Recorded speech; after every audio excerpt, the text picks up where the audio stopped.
value of your product, your service, or solution, that you are part of the value equation. If you can be taken out of that equation, you simply have a transaction. Your personal brand plays a big role in your business acumen, your knowledge, all of that's combined together so that you provide high level of value to a prospect or a client, so that the value of what you sell, you can't be separated from that. Welcome to Making Sales Social Live, as we share LinkedIn and social selling training, strategies, and tips that will have an immediate impact on your business. Join Bryn Tillman and me, Bob Woods, every week. Making Sales Social Live. This is the recorded version of our weekly Making Sales Social Live show. Welcome back to Making Sales Social. I am so excited to have Amy Franko here. She helps organizations transform sales culture, ignite sales growth, and build high-impact leaders through her strategic selling programs. She is recognized as a LinkedIn top sales voice, which is so cool, right? Like, that's awesome. And she is the leading expert in modern sales strategies, including in-demand sales training programs, sales strategy, and as a sales keynote speaker and leadership keynote speaker, she brings all of her sales expertise to top teams, sales teams. She guides growth-oriented organizations to significantly improve their results through B2B sales strategy and sales team skill development. I hope I got that right, Amy, but welcome to Making Sales Social. I'm so excited to be here, Bryn, and really looking forward to our conversation. Also, just getting an opportunity to spend some time with you. I feel the same. I said to my husband before we got started, I'm like, I am really excited to get on a call with Amy. I think you are phenomenal. And there's a handful of amazing sales trainers out there. Big handful, I guess. There's quite a few good ones, but man, you are at the top of the list for me. I think you're amazing. So I sincerely appreciate that, and I'm gonna save those words for on a day that I need them. Thank you. I appreciate it. Well, you've earned them for sure. Thank you. And I just love the way you think. It's just elevated. It's taking salespeople to, well, the modern strategy, right? Which makes a big difference. I think you hit on something there, and I know we have multiple questions we want to get into, but it's just that different way of thinking that I find so many sellers and sales leaders they're really wanting. There's no shortage of tools and technologies and approaches. Sometimes it's just the different perspective, the different way to think about something that is that spark that someone needs to really make a change or to get that big win, just simply by looking at something from a different angle or taking a different mindset about it. I love that. And I'm going to jump back to that and we're going to go deep. First, I'm going to ask you what we ask everyone on the show, which is, what does making sales social mean to you? I think my definition of that, or my thought process around that, has really, evolved over, let's say, like the last 5 to 10 years. I would say probably in the early stages of social selling and making sales social, there was this, my idea of it was you had to go really, really far and wide and reach thousands and thousands and thousands of people in order to be successful. And there certainly are people that are very successful with that. I have changed my thinking over the last few years to really take more of a laser focused approach.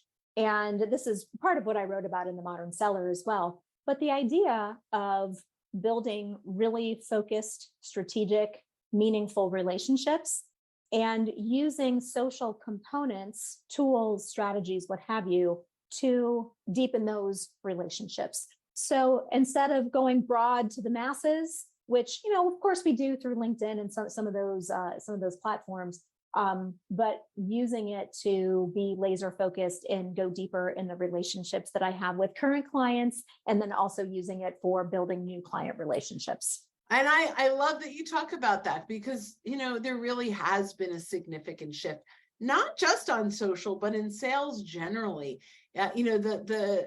The mass outreach, throwing it against the wall and hoping something sticks, just isn't working anymore. It is that relationship side. So, I mean, that's part of what you talk about that is so powerful today. So, I have a bunch of questions here that I'm excited to go through.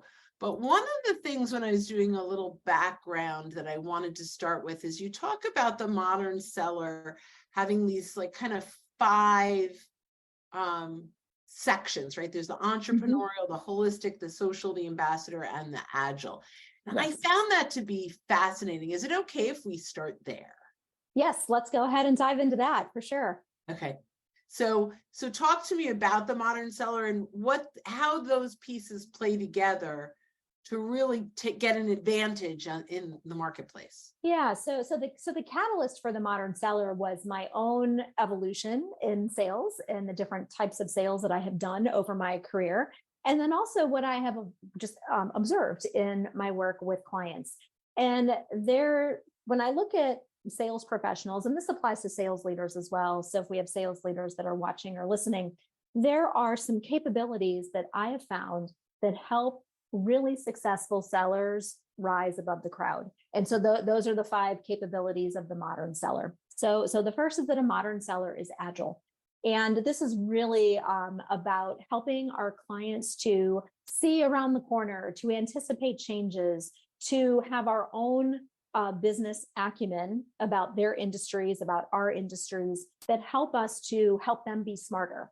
Our job is to help our clients make better business decisions. And we can do that by applying agility to our own thought processes, we talked about a little bit earlier, so we can help our clients to be smarter. A modern seller is also entrepreneurial. And the way that I look at this is it's looking at your sales territory or your book of business like a business. You're looking not just at the opportunity that's right in front of you, it's also looking at the top line and the bottom line of your territory. Where can I be the most profitable? Where's my upside? Where's my downside? All the things that someone who's in an entrepreneurial role or they own the business, those are the things that they're thinking about. And when you look at it through that lens, you make different decisions about the opportunities that you pursue, the profitability of those opportunities, the relationships that you need in order to make those opportunities to become successful and to build a successful territory. So inside of the organization, a lot of people call that an intrapreneur. Is that a similar concept?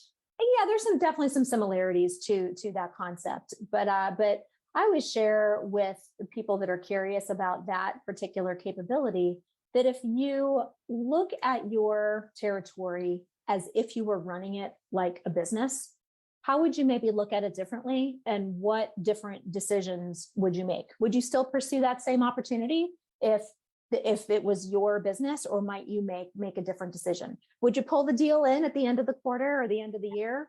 Or would you perhaps wait? That type of strategic thinking that a business owner or an entrepreneur maybe just does a little bit differently. So don't get stuck in this month's numbers, really focus more on the overall outcome. Absolutely. Big picture thinking. So let's see, we hit agile, we hit entrepreneurial. Holistic is next. There's a couple angles to holistic, but the one that I'll share with everyone today is it's the idea of systems thinking, and that everything's connected. Everything's connected in the sense that your company is connected to the industries that you serve. It's connected to the clients and the customers that you serve. A decision made in one area of the business has intended outcomes and maybe some unintended outcomes. And the more that we look at the way that things are connected together inside and outside of our organization, especially as it relates to sales and being a smart seller and being able to exceed our quota and have happy customers, just always asking the question, what might this decision I make here, what am I wanting it to accomplish, and what might be something unintended that could happen from it? And might I make a different decision based on my thoughts, or if I talk to other people and get their opinions around that? So I think that's something that very few salespeople will do. They're going to look at, I sell this, the consequence is a commission. Yes. right? Right. And what you're saying is we need to look at all the potential other consequences, good and bad, what will come from this sale, this decision, this agreement, this contract, whatever that is. Look at the whole picture before you sign the dotted line or ask them to do that. Yes, absolutely. And I think your thought process is very common. The thought process you suggested, which is if I sell this, the ideal outcome is a great commission check. What if I had a different solution in mind that could be more beneficial for the customer? It might be more beneficial for the customer, more beneficial for me. Or what if I needed to take a look at something that was happening in their business 6 months or a year down the road? So this ties in agility. Would I propose the same solution, or might I propose something else? And it's those trade-offs and thinking about here's what I intend to happen, but here's the things that could happen, good or bad. And have I really thought those through? And have I had that discussion with my client so that we can have a good, meaningful conversation together about it? Fabulous. That's great. I think that taking that approach, you're really, well, one of the things you say is having a bigger impact. I've heard you say. Yep. So by taking that holistic approach, you have a better impact, at least, right? Absolutely. And I think that's a nice segue into I'll hit ambassador and then we'll come back to social, and I'll hit social last. Awesome. So that idea of making impact and really ties to the idea of a modern seller as an ambassador, which is building long-term loyalty. It is one thing to be able to build a short-term, what maybe more of a transactional relationship, and having a satisfied customer is kind of ticket to entry these days, right? We have so much choice, and there's more willingness to switch, I believe, these days, just because we have so much choice. If we can move our best, most satisfied customers to really loyal customers and clients, they will stick with us longer. They will typically buy our products and services at higher margins because we are providing greater value to them. And they are also more likely to entertain new products, solutions, services, because we've earned the credibility and the reputation to do so. So it's like this virtuous cycle of what we put in and what we receive back, and we build a really strong stable of loyal clients. So that's the idea around ambassador.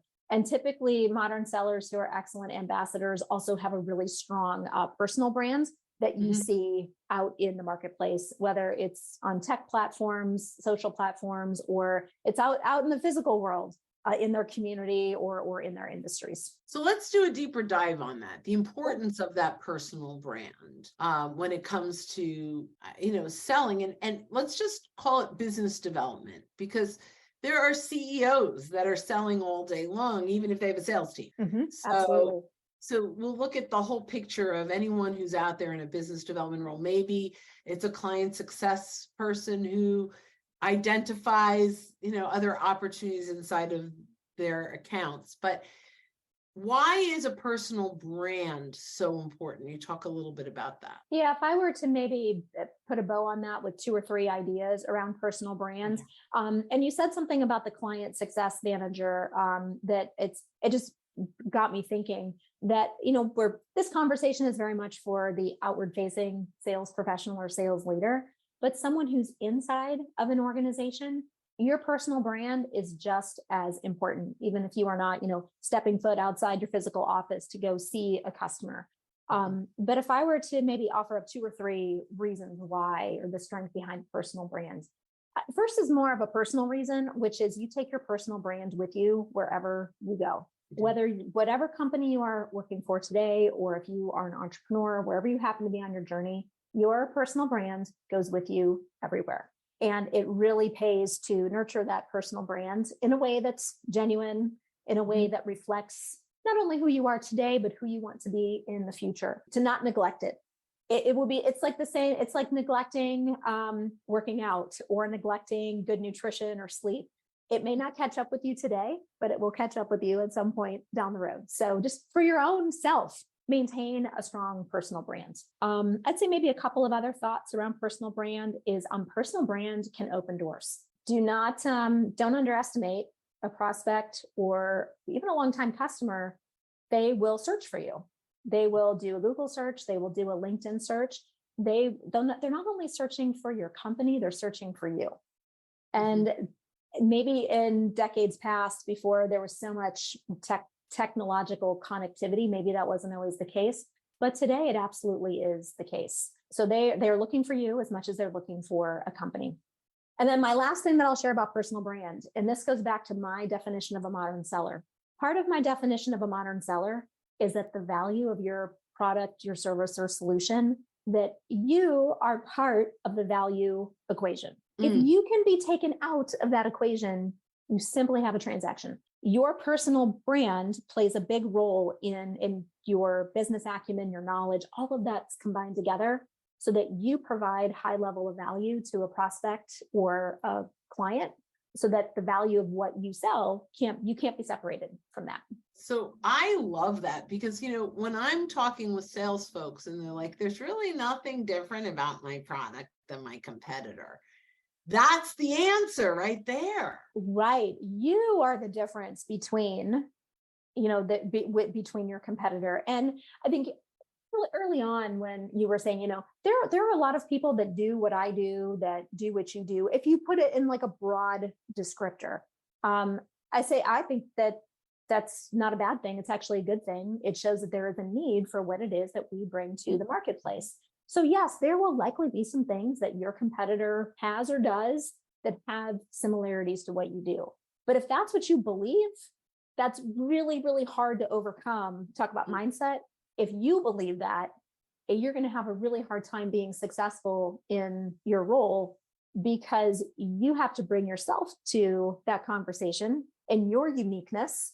And you also have to believe that you are the best and a difference maker. If you don't believe it, your clients and prospects will not believe it. Yeah, I think that's great. And mindset really is a big piece of this for sure. That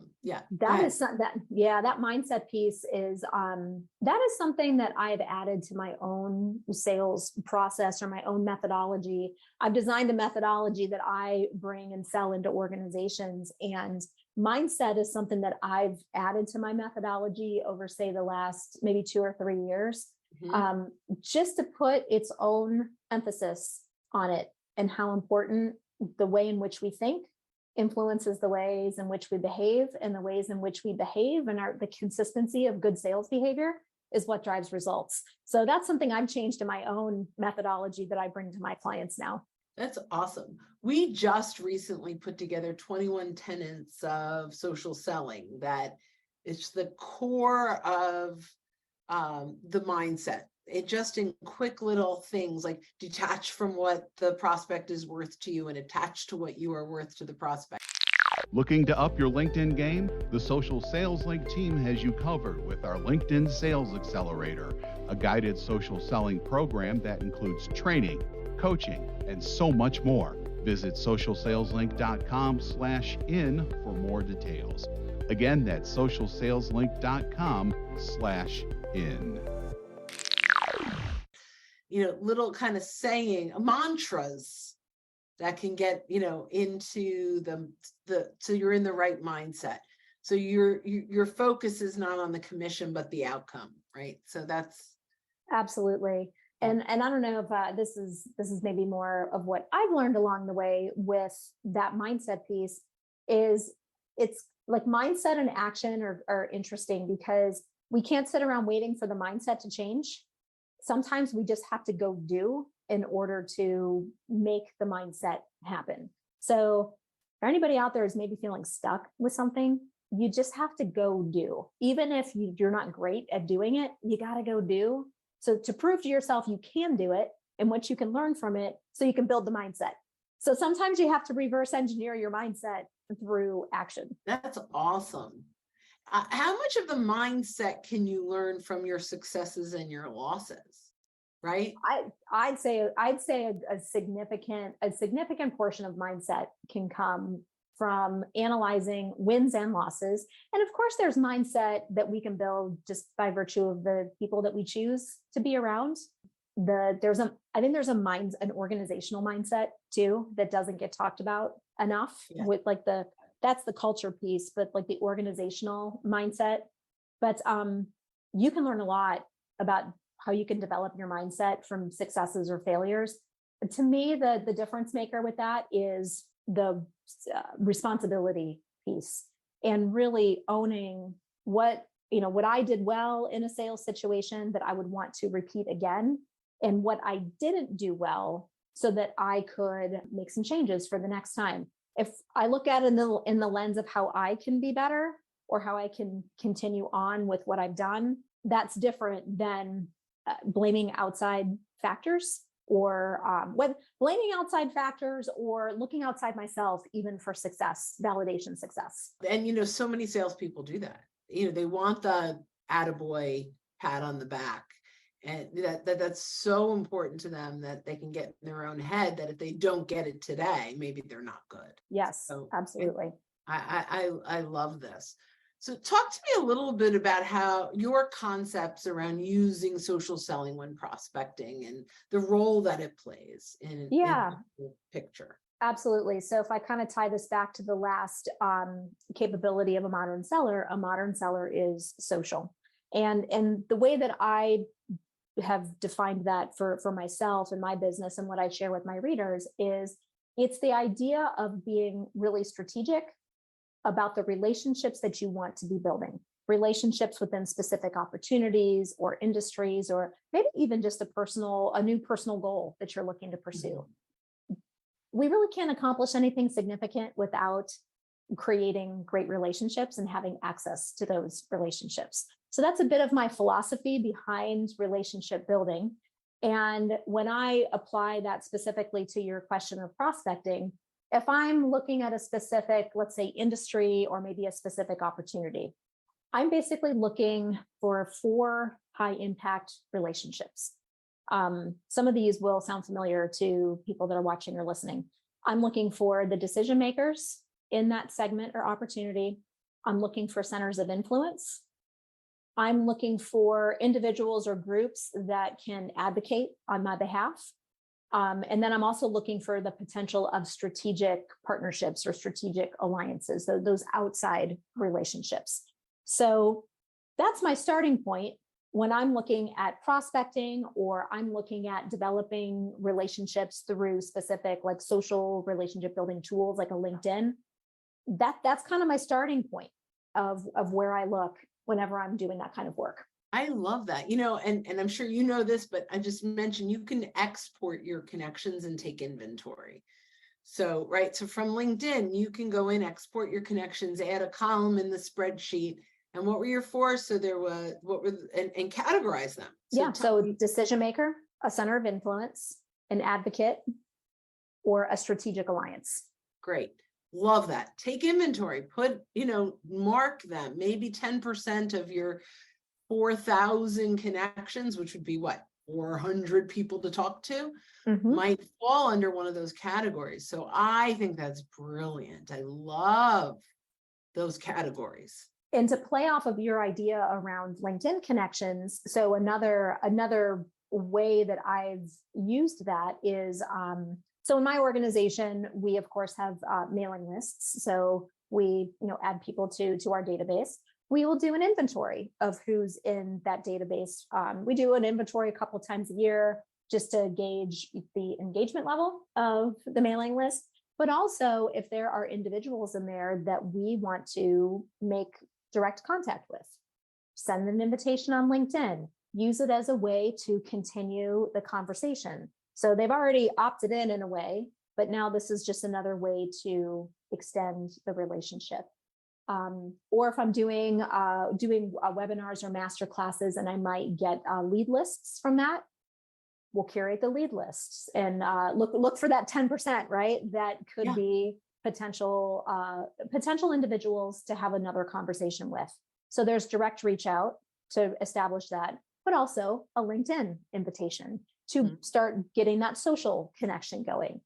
It's more meaningful it does take a little bit more work, but the curated approach I find is really helpful. Smaller lists but smaller lists of meaningful people that may have more of an interest in what I do and solutions I can provide, and would be more open to a conversation. Absolutely. So if I kind of tie this back to the last capability of a modern seller is social.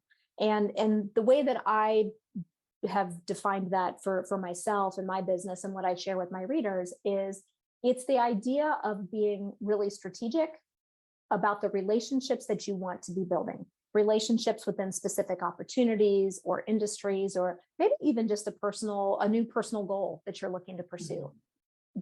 We really can't accomplish anything significant without creating great relationships and having access to those relationships. So that's a bit of my philosophy behind relationship building. And when I apply that specifically to your question of prospecting, if I'm looking at a specific, let's say, industry or maybe a specific opportunity, I'm basically looking for 4 high impact relationships. Some of these will sound familiar to people that are watching or listening. I'm looking for the decision makers in that segment or opportunity. I'm looking for centers of influence. I'm looking for individuals or groups that can advocate on my behalf. And then I'm also looking for the potential of strategic partnerships or strategic alliances, those outside relationships. So that's my starting point when I'm looking at prospecting, or I'm looking at developing relationships through specific like social relationship building tools like a LinkedIn. That's kind of my starting point of where I look whenever I'm doing that kind of work. So it's curated list versus just haphazard random lists. Yes, That's great. I've done the haphazard random approach, and it's not as successful as I would have liked it to be. So the curated approach has much better outcomes. Yeah, and it's interesting. I always think about if we went to a trade show, a conference, and a networking meeting with a whole handful of cards, and I walked around handing out mine and collecting theirs and never having a conversation, I'm just going to go home, put a big rubber band around my cards and stick them in the middle of the desk, because I have no idea who they are except for what's on the card. But if I had 5 conversations and came home with 5 business cards with follow-up next steps, that's a good use of my time. So I think what you're saying is take that in-person mentality of, what works is building rapport and starting conversations. I think you're saying the same thing here. There's a mindset piece that your thoughts just reminded me of, which is the mindset that we tell ourselves, if I have that stack of, say, 100 cards that I've put the rubber band around, 100 is a lot to follow up with. And the chances of me setting that stack of cards in the center of my desk and not following up with them, at least in a timely manner, probably pretty good. Yeah. But if I have those 5 connections and I've had these 5 meaningful conversations, taking those cards home and doing follow-up, I'm much more personally motivated to do that. And I'm going to follow through because I've had the conversation, and hey, 5 is much more doable than 100. And more meaningful. Oh, I just love the way you think. I think that's where salespeople have to be. They have to get out of that cold calling mentality of, call 100 and 100 people a day in order to get 4 conversations. And even if they prove out that works, it's such an unfortunate way to start a conversation with someone at such a low level of credibility. So it absolutely has its challenges. And one thing I do encourage people to do, though, is to, I get asked a lot in my line of work, well, you don't still prospect, do you? I'm like, heck yeah, I prospect. That is part of what it is to be, a sales consultant, a sales professional. You're basically cutting off an entire the lifeline to your business, which is building new relationships, deepening client work, but also building new relationships. So it's the process by which we build those new relationships and do that. I call it intentional outreach. We have to be willing to talk to people that we've never talked to before. And we absolutely have to be willing to do that. But to follow your line of thought, it's, can we be a little bit more intentional and laser focused with it? versus taking a really broad approach that could yield not yield the right outcomes. Yeah, and instead of 120 boom, boom, boom, let's do a little research. Let's learn a little bit about them. Let's see what's happening in their company and who they sell to and the trends. And then when you reach out, you can have a meaningful conversation, not just I mean, that at the end, yeah. Well, I say I pick up the phone all the time. I'm on Zoom all the time. I'm scheduling Zooms all the time. I definitely still have phone conversations. If we're not having phone, I can't sell. I mean, if you're selling a widget and they can click to buy, fine. But, if we don't have a meaningful conversation, it doesn't move the sale forward. So No, exactly. That's awesome. The last question I have here for you, and we'll see if this turns into as a second to last question, but how can we use social media challenges to research and identify those decision makers in your targeted market? Yeah, so the way that I've been successful with it is I do use LinkedIn Navigator, which has helped me to build account lists. It has helped me to build prospect lists. I will actually look at some of my current clients, and I will look at who they're connected to and see if who they're connected to might be a good fit for me to be introduced to for a conversation.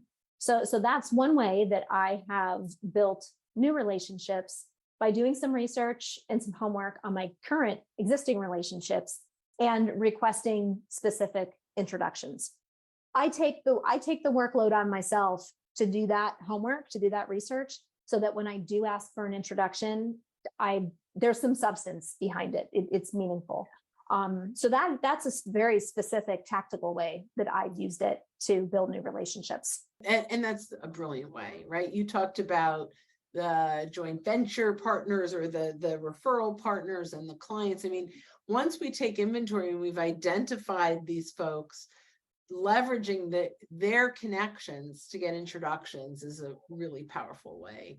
Yeah. And you're entering at a high level of credibility, right? When you get that introduction, in fact, from what our research has shown that 50% of those people take your call. That makes a lot of sense. Yes, absolutely. Yeah. So, I mean, that's that from a time perspective, leveraging the relationships that you've built over the years can be a significantly better use of your time than just pounding the phone without intention. Right. And you reminded me of one other idea, which actually was just a conversation I've had earlier today with a client. So they have a major strategic initiative happening within their organization. And my contact over there said, do you know anybody that is, similar in size and scope to us that has gone through something similar? I would love to have a conversation or two with those individuals because we're embarking on this strategic initiative.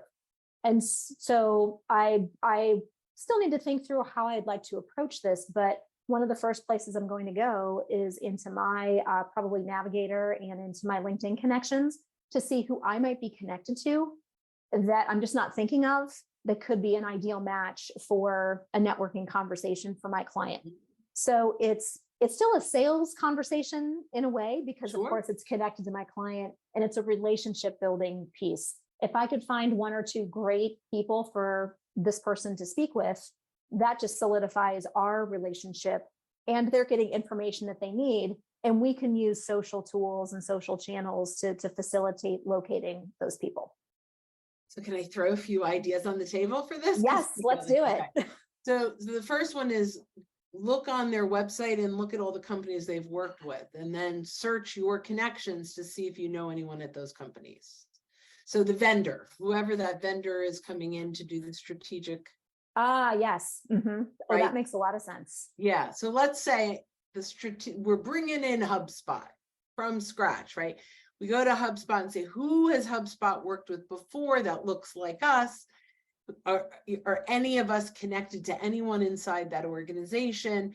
Even if they're the wrong person, starting there and finding the right person and getting introduced internally could be a really good way to do that. I like that idea. That's It's because then the chances of you finding like a like-sized organization that's clearly going through something similar is you've just increased your odds of finding some great individuals. Yeah, and usually they're showing off all their logos. So there's a lot of, you could dive into that quite a bit. The other thing to do is look at their sales reps connections, because their sales rep for that software or whatever the initiative has worked with other people like them. So you can start to look, and the sales rep may even make an introduction on their behalf. But it's a good way to look at who are people like me that are connected to the person that sold me this new product or service. See, I love it. For anybody who's watching or listening, you just got like 5 new ideas on how to connect people together. I mean, LinkedIn is the only tool in the world that we have access to other people's Rolodexes. And that's the magic of all of this, I think. So I can't believe we're out of time. I could do this forever with you. Your insights are brilliant. I really loved this. My very last question is there any question I didn't ask you that I should have? Oh, I don't think that I think we got all the great questions out on the table for today's conversation. Yeah. Okay, then I'll ask you, how can people get a hold of you? All right. So that's a good softball question to wrap us up. All right. So 2 places that you can find me. First, feel free to connect with me on LinkedIn. Please let me know that we connected through Bryn. And then secondly, you can go out to amyfranko.com. Lots of free tools and resources out there for you. You're awesome. I'm very excited to have had you as a guest, and hopefully we'll see each other at a conference. I think in October we will. Yes, likewise. This is so much fun to spend time with you. Thank you, as always, for inviting me to be a part of your podcast universe. Oh, I love it. And for all the listeners, when you are out and about, don't forget to make your sales social. Don't miss an episode. Visit socialsaleslink.com/podcast. Leave a review down below. Tell us what you think, what you learned, and what you want to hear from us next. Register for free resources at linkedinlibrary.com. You can also listen to us on Apple Podcasts, Spotify, and Google Play. Visit our website, socialsaleslink.com, for more information.